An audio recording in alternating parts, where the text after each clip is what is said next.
Hello everyone, in this video I'm going to walk you through how to turn on disappearing messages on Messenger. The first thing you do is tap on after opening the Messenger app, you tap on the particular message or chat and turn on disappearing message for.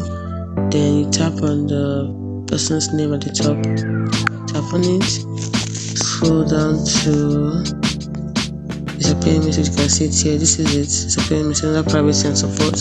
Tap on it. Now, how disappearing message work? Ready to disappear in 24 hours after they've been sent. You get screenshot notification.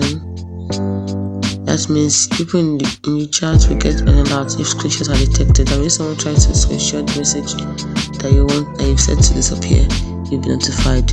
And disappearing message can be reported up to 6 hours after they disappear. So if you still want to continue, tap on continue. Then you only have the option of 24 hours. Tap on 24 hours. You go back, and that's it. That is how to turn on. You can see down here it says you've turned on disappearing messages. Messages disappear 24 hours after they've been sent.